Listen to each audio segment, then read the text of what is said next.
In today's video, I'm going to teach you how to insert currency symbols into your Microsoft Word document. This can be incredibly helpful for anyone who needs to work with financial documents, create international forms, or simply wants to add that professional touch. Let's dive right in.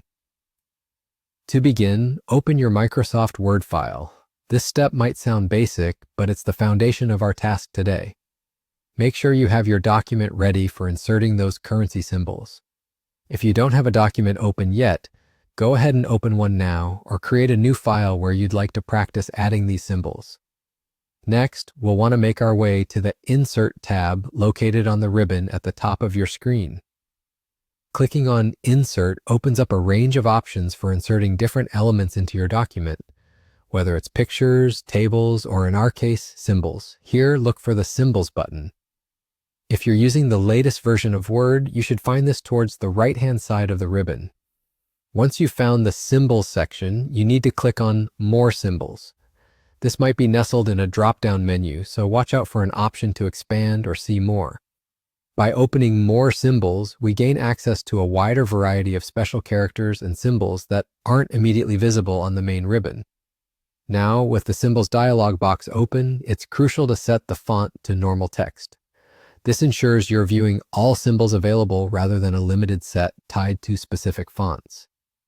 The default setting might be on a specific font if you've been working with custom text, so double-check this setting every time. While you're in the Symbols dialog box, direct your attention to the Subset drop-down menu. This allows you to filter symbols by their category. For our task, you want to change the subset to Currency Symbols. This helps narrow down the vast list to only display the currency-related icons, making it easier to find exactly what you need. Here, within the Currency Symbols subset, you'll find a variety of familiar currency signs like the dollar, euro, pound, and yen, as well as many others that might be less common but could be exactly what you're looking for depending on your requirements. Simply click on the desired currency symbol, then click Insert to place it in your document at the location of your cursor. And with that, you're done. You've successfully learned how to insert currency symbols into your Microsoft Word document. This simple skill can make a significant difference when you're dealing with financial content or international documents. I hope you found this guide helpful, and I'm excited to see how you use this in your future work.